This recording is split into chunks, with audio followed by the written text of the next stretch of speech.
Antologi Pembacaan Firman Tuhan yang Maha Kuasa.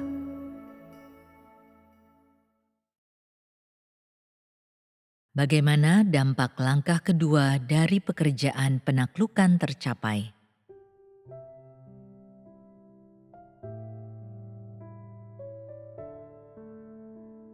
Pekerjaan para pelaku pelayanan adalah langkah pertama dalam pekerjaan penaklukan. Sekarang ini adalah langkah kedua dalam pekerjaan penaklukan. Mengapa ada juga disebutkan tentang disempurnakan dalam pekerjaan penaklukan? Ini bertujuan untuk menciptakan fondasi bagi masa depan. Sekarang ini merupakan langkah terakhir dari pekerjaan penaklukan. Masa mengalami kesengsaraan besar yang akan menandai dimulainya secara resmi penyempurnaan umat manusia akan terjadi selanjutnya.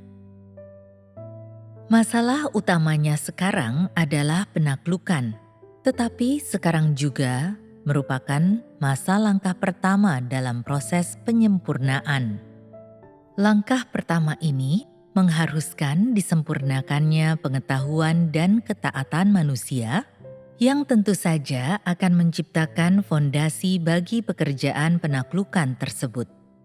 Jika engkau mau disempurnakan, engkau harus mampu berdiri teguh di tengah kesengsaraan masa depan dan mengerahkan segenap kekuatanmu untuk memperluas langkah kerja selanjutnya.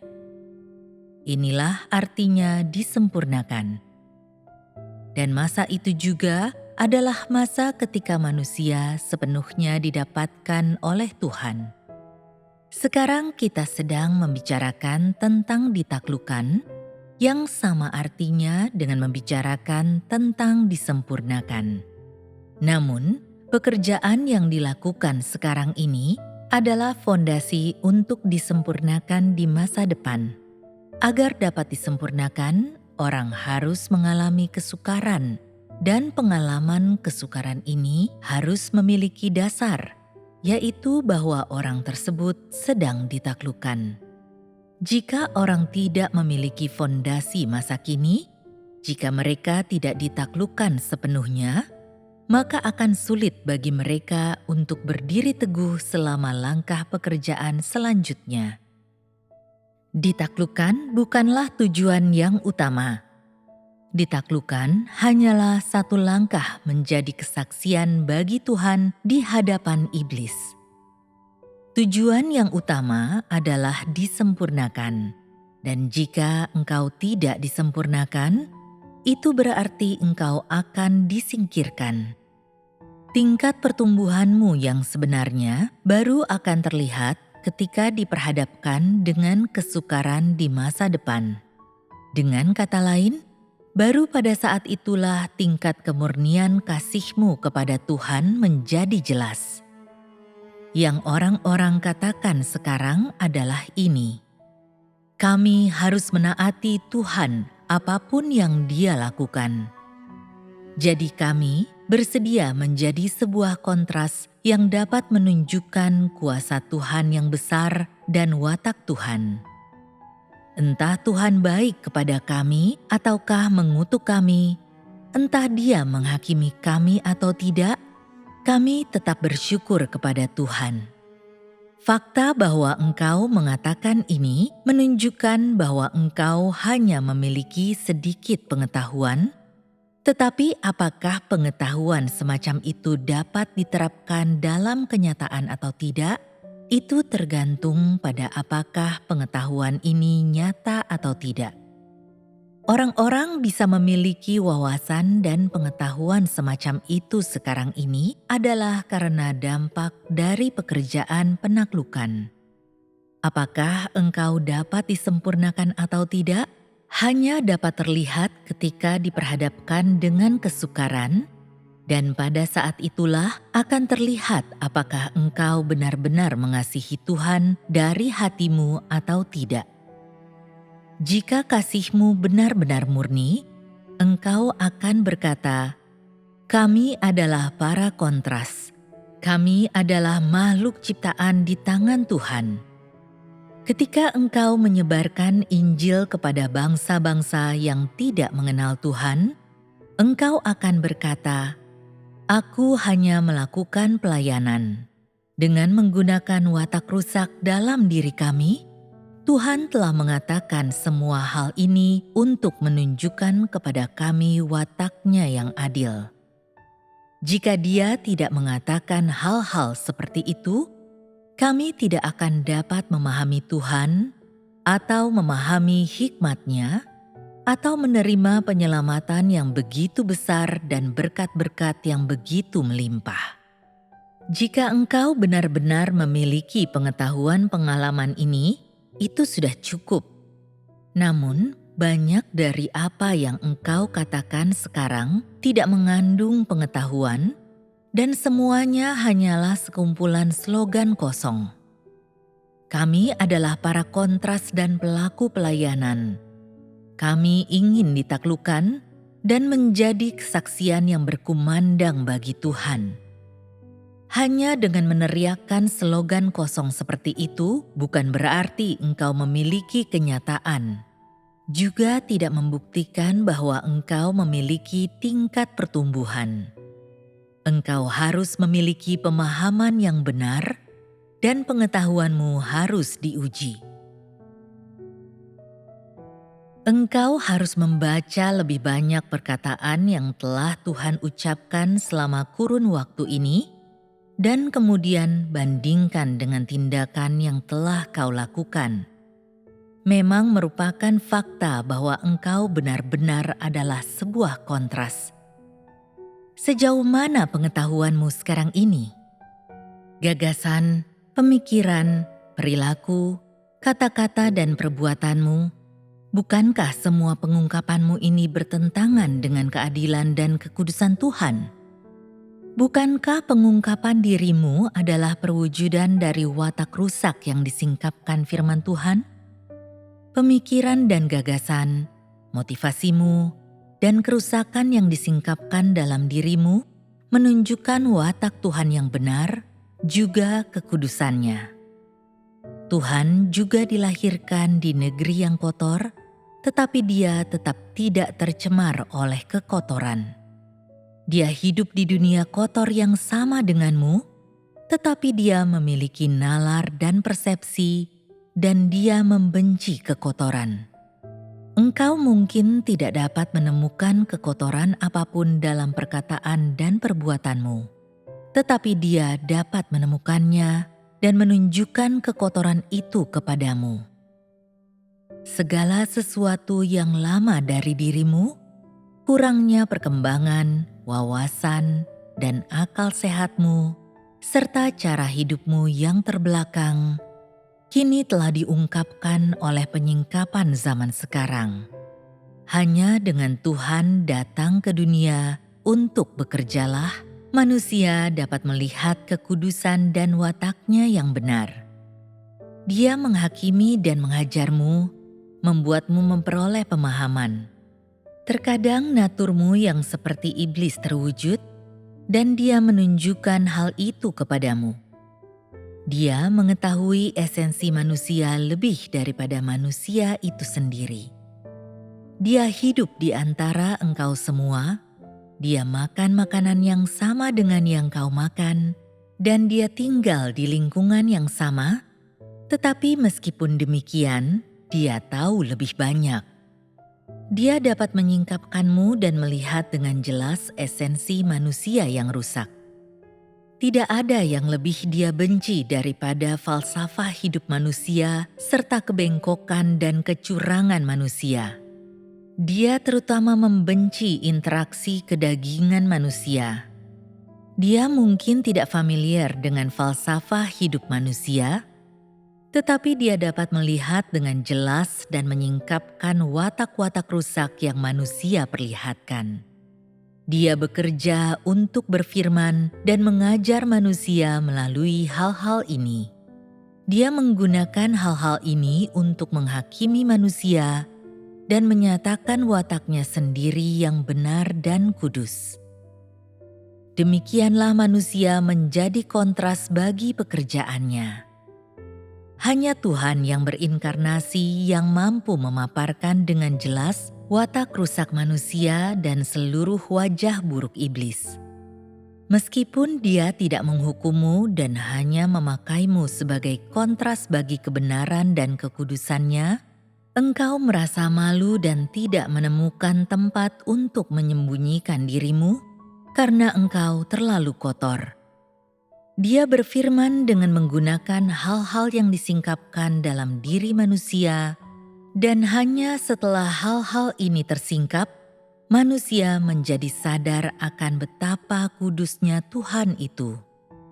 Dia tidak mengabaikan kenajisan sekecil apapun dalam diri manusia, bahkan pikiran kotor dalam hati mereka pun tidak. Jika perkataan dan perbuatan manusia bertentangan dengan kehendak-Nya, Dia tidak akan mengampuni mereka. Dalam firman-Nya, tidak ada ruang bagi kekotoran manusia atau kecemaran apapun juga. Semuanya harus disingkapkan. Baru setelah itulah engkau memahami bahwa Dia benar-benar tidak seperti manusia. Jika terdapat sedikit saja kekotoran dalam diri manusia, Dia sangat membenci mereka. Bahkan ada saat-saat ketika manusia tidak dapat mengerti dan berkata, "Tuhan, mengapa Engkau begitu marah? Mengapa Engkau tidak mempertimbangkan kelemahan manusia? Mengapa Engkau tidak dapat sedikit pengampun terhadap manusia? Mengapa Engkau begitu tidak berpengertian terhadap manusia? Engkau jelas tahu sampai sejauh mana manusia telah dirusak. Jadi mengapa Engkau tetap memperlakukan mereka seperti ini?" Dia membenci dosa. Itu menjijikkan baginya, dan Dia terutama jijik ketika terdapat jejak ketidaktaatan dalam dirimu. Ketika engkau menyingkapkan watak yang memberontak, Dia melihatnya dan merasa sangat jijik bukan kepalang. Melalui hal-hal inilah watak Tuhan dan siapa dirinya dinyatakan. Ketika engkau membandingkan dirimu, engkau menyadari bahwa meskipun Dia makan makanan yang sama dengan manusia, mengenakan pakaian yang sama, menikmati hal-hal yang sama dengan mereka, serta hidup dan tinggal bersama mereka, tetapi Dia tidak sama dengan manusia. Bukankah ini makna penting sebuah kontras? Melalui hal-hal manusiawi inilah kuasa Tuhan ditunjukkan. Kegelapanlah yang membuat keberadaan terang yang berharga itu jelas terlihat. Tentu saja Tuhan tidak membuatmu menjadi kontras hanya karena hal itu.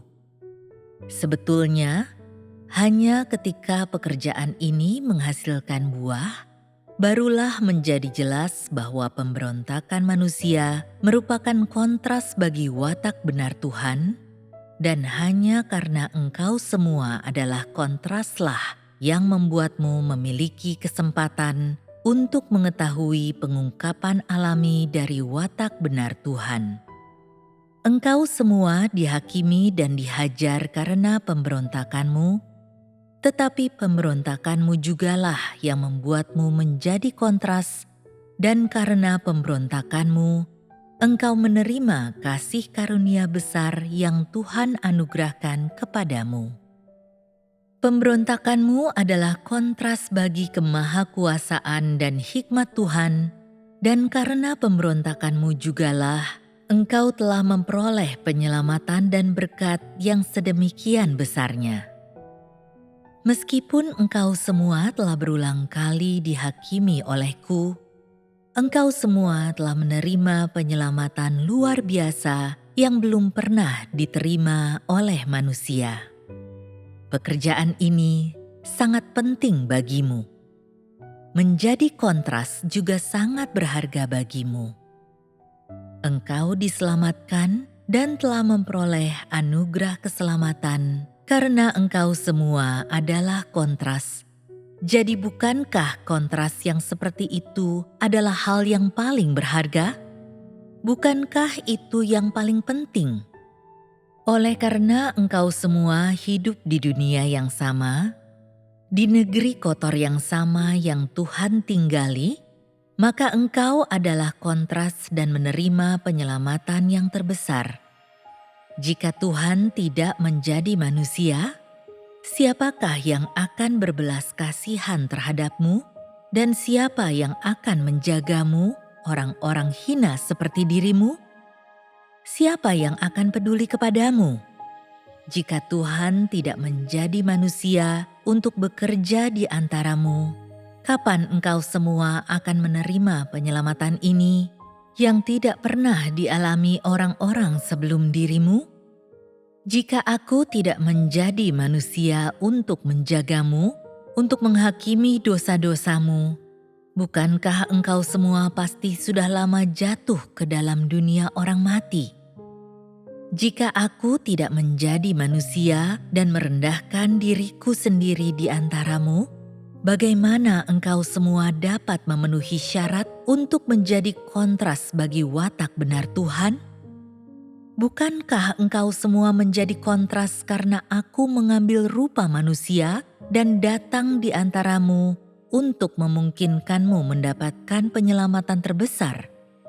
Bukankah engkau semua menerima penyelamatan ini karena aku telah menjadi manusia?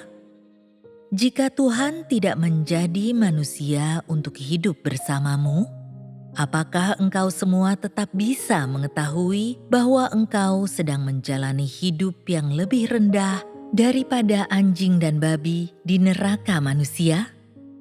Bukankah engkau semua telah dihajar dan dihakimi karena engkau adalah kontras bagi pekerjaanku di dalam daging? Tidak ada pekerjaan yang lebih cocok bagimu daripada pekerjaan sebagai kontras, karena justru engkau semua adalah kontras, sehingga engkau diselamatkan di tengah penghakiman. Bukankah engkau semua merasa bahwa memenuhi syarat untuk bertindak sebagai kontras adalah berkat hidupmu?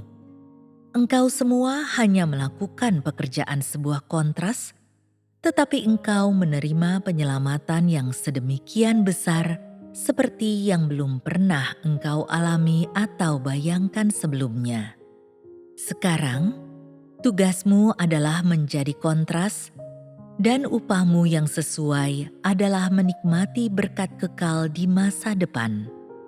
Penyelamatan yang engkau semua peroleh bukanlah beberapa wawasan fana atau beberapa hal yang engkau pelajari untuk masa kini, melainkan berkat yang lebih besar, kesinambungan kehidupan kekal.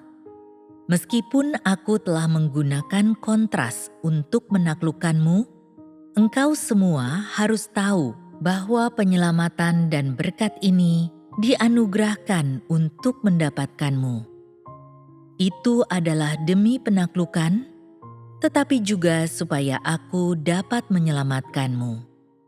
Kontras adalah fakta, tetapi alasan engkau semua merupakan kontras adalah karena pemberontakanmu.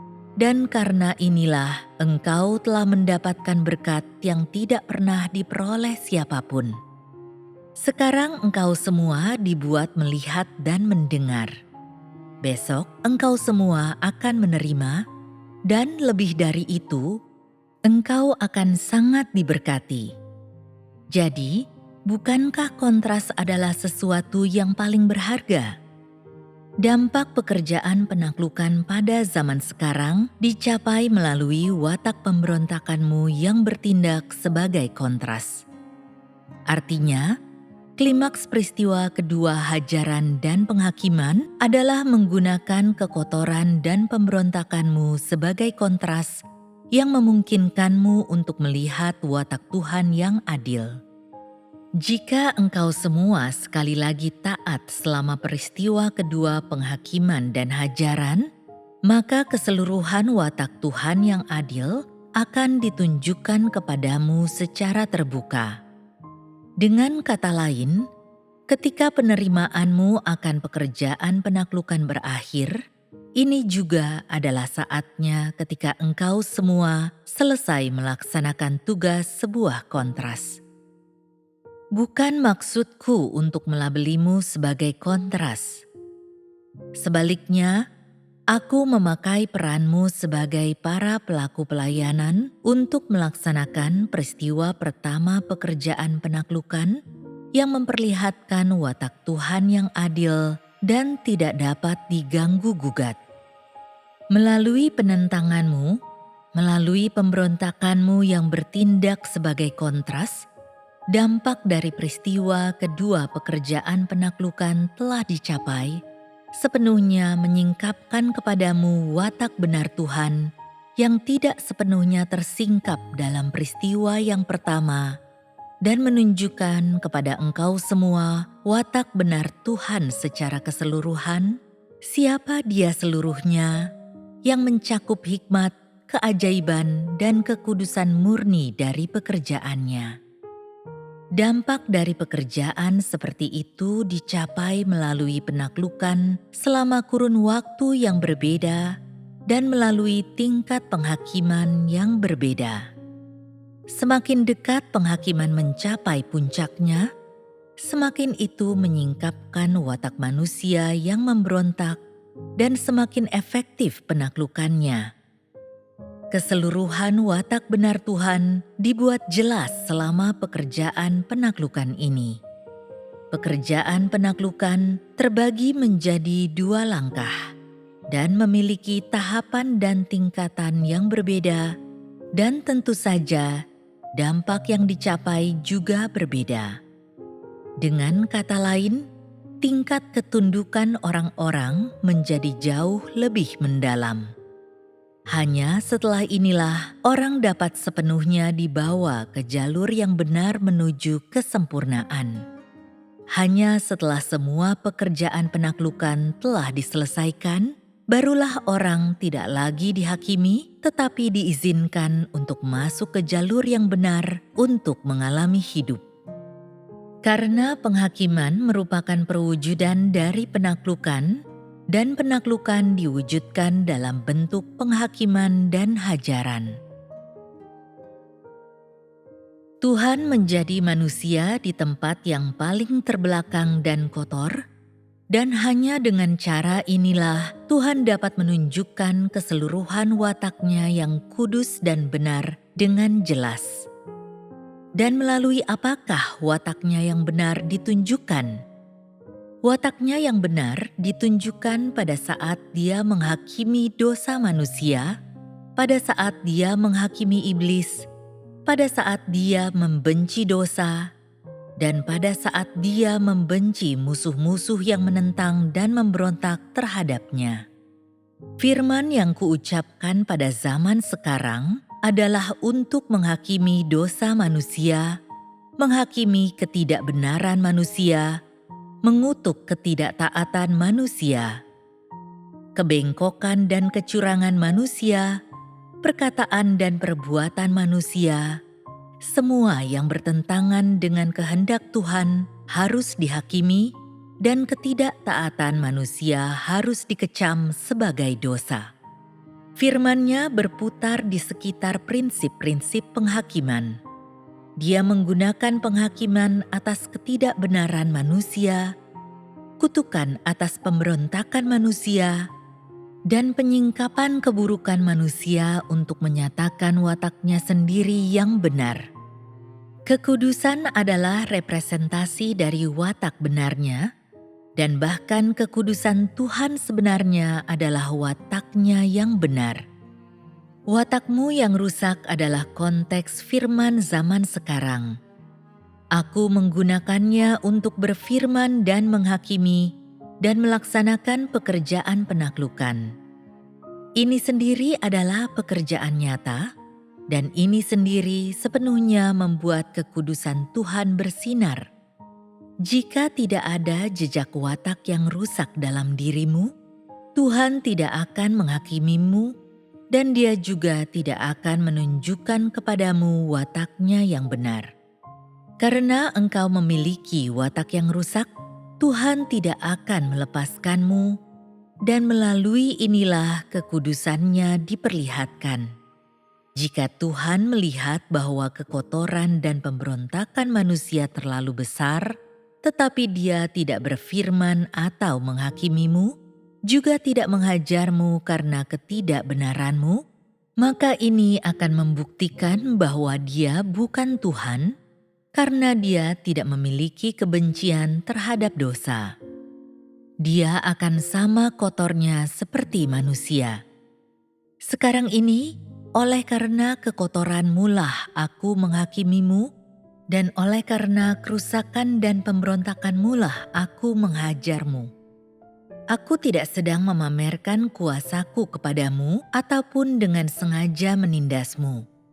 Aku melakukan hal-hal ini karena engkau semua yang dilahirkan di negeri yang kotor ini telah sedemikian tercemar oleh kekotoran. Engkau semua telah sama sekali kehilangan integritas dan kemanusiaanmu, dan engkau telah menjadi seperti babi yang lahir di sudut-sudut terkotor dunia, sehingga oleh karena inilah engkau semua dihakimi dan aku melepaskan murkaku atasmu. Justru karena penghakiman inilah engkau semua telah dapat memahami bahwa Tuhan adalah Tuhan yang benar dan bahwa Tuhan adalah Tuhan yang kudus. Justru karena kekudusan dan kebenarannya, Dia menghakimimu dan melepaskan murkanya atasmu. Karena Dia dapat menyatakan wataknya yang benar ketika Dia melihat pemberontakan manusia, dan karena Dia dapat menyatakan kekudusannya ketika Dia melihat kekotoran manusia. Ini saja sudah cukup menunjukkan bahwa Dia adalah Tuhan itu sendiri yang kudus dan murni, sekalipun hidup di negeri yang kotor. Jika seseorang berkubang dalam hal-hal yang negatif bersama orang lain, dan tidak ada hal yang kudus mengenai dirinya, dan dia tidak memiliki watak yang benar, maka orang itu tidak memenuhi syarat untuk menghakimi pelanggaran manusia, juga tidak layak untuk melaksanakan penghakiman atas manusia. Jika seorang manusia menghakimi manusia lainnya, bukankah mereka seolah-olah sedang menampar wajah mereka sendiri? Bagaimana mungkin manusia yang sama kotornya satu sama lain memenuhi syarat untuk menghakimi orang-orang yang sama dengan mereka? Hanya Tuhan yang kudus itu sendiri yang dapat menghakimi seluruh umat manusia yang kotor. Bagaimana mungkin manusia menghakimi dosa manusia? Bagaimana mungkin manusia melihat dosa manusia? Dan bagaimana mungkin manusia memenuhi syarat untuk mengutuk dosa-dosa ini? Jika Tuhan tidak memenuhi syarat untuk menghakimi dosa manusia, bagaimana mungkin Dia adalah Tuhan yang benar itu sendiri? Ketika watak manusia yang rusak disingkapkan, Tuhan berfirman untuk menghakimi manusia, dan baru setelah itulah manusia menyadari bahwa Dia itu kudus. Ketika Dia menghakimi dan menghajar manusia karena dosa-dosanya, dan pada saat yang sama menyingkapkan dosa-dosa manusia, tidak ada siapapun atau apapun yang dapat lolos dari penghakiman ini. Semua yang kotor dihakimi olehnya, dan hanya dengan demikianlah wataknya dapat dikatakan benar. Jika tidak demikian, bagaimana bisa dikatakan bahwa engkau semua adalah kontras, baik dalam sebutan maupun fakta? Ada perbedaan besar antara pekerjaan yang dilakukan di Israel dan pekerjaan zaman sekarang. Yahwe membimbing kehidupan orang Israel dan tidak begitu banyak hajaran dan penghakiman, karena pada zaman itu manusia terlalu sedikit memahami dunia dan memiliki sedikit watak yang rusak. Pada waktu itu, orang Israel menaati Yahwe secara mutlak. Ketika Dia memerintahkan mereka untuk membangun mezbah, mereka dengan segera membangun mezbah. Ketika Dia memerintahkan mereka mengenakan jubah para imam, mereka taat. Pada masa itu, Yahwe seperti seorang gembala yang menggembalakan kawanan domba, dengan domba-domba mengikuti tuntunan sang gembala dan makan rumput di padang rumput. Yahwe membimbing hidup mereka, mengajar mereka dalam cara mereka makan, berpakaian, berlindung, dan bepergian. Itu bukan waktunya menunjukkan watak Tuhan, karena umat manusia pada waktu itu baru lahir. Tidak banyak pemberontak dan penentang, tidak banyak kekotoran di antara umat manusia, sehingga orang tidak dapat bertindak sebagai kontras bagi watak Tuhan. Melalui orang-orang yang berasal dari negeri yang kotorlah, kekudusan Tuhan ditunjukkan. Pada zaman sekarang, Dia menggunakan kekotoran yang diperlihatkan orang-orang dari negeri kotor ini, dan Dia menghakimi, dan dengan demikian siapa dirinya disingkapkan di tengah-tengah penghakiman. Mengapa Dia menghakimi? Dia mampu mengucapkan firman penghakiman karena Dia membenci dosa. Bagaimana mungkin Dia begitu marah jika Dia tidak membenci pemberontakan umat manusia? Jika tidak ada rasa jijik dalam dirinya, tidak ada rasa muak, jika Dia tidak memedulikan pemberontakan manusia, maka itu akan membuktikan Dia sama kotornya dengan manusia. Fakta bahwa Dia dapat menghakimi dan menghajar manusia adalah karena Dia membenci kekotoran, dan apa yang dibencinya itu tidak ada di dalam dirinya. Jika ada penentangan dan pemberontakan di dalam dirinya, Dia tidak akan membenci orang-orang yang menentang dan memberontak. Jika pekerjaan akhir zaman dilakukan di Israel, tidak akan ada gunanya. Mengapa pekerjaan akhir zaman dilakukan di Tiongkok, tempat paling gelap dan terbelakang? Untuk menunjukkan kekudusan dan keadilannya. Kesimpulannya, semakin gelap tempat itu, semakin jelas kekudusan Tuhan dapat ditunjukkan. Sesungguhnya, semua ini adalah demi pekerjaan Tuhan. Baru sekaranglah engkau semua menyadari bahwa Tuhan telah turun dari surga untuk berdiri di antara engkau semua yang diperlihatkan oleh kekotoran dan pemberontakanmu, dan baru sekaranglah engkau semua mengenal Tuhan. Bukankah ini adalah peninggian terbesar? Sesungguhnya engkau adalah sekelompok orang di Tiongkok yang terpilih.